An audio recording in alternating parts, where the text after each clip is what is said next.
अमरावतीमध्ये 48 तासांच्या अखंड प्रयत्नांनंतर मुख्य जलवाहिनी दुरुस्त. मजिप्राचे सुमारे 10 लाख रुपये खर्च. आज अर्ध्या शहरात पाणीपुरवठा सुरू. अमरावती प्रतिनिधी. सिंभोरा धरणातून अमरावती शहराला पाणीपुरवठा करणारी 90 सेंटीमीटर आकाराची व सुमारे 1 मीटर व्यासाची मुख्य जलवाहिनी सोमवारी रात्री सुमारे 11:30 वाजता पंचवटी ते कांतानगर मार्गावर PDMC रुग्णालयाजवळ अचानक वाढलेल्या दाबामुळे फुटली होती.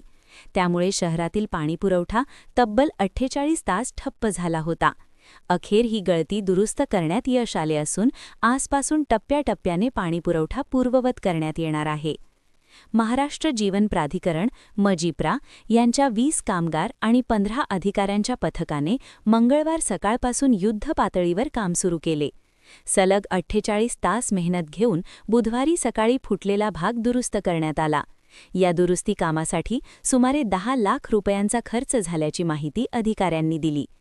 पाईपलाईन जुनी असल्याने आणि पाण्याचा दाब वाढल्याने ही गळती झाल्याचे प्राथमिक तपासात निष्पन्न झाले आहे.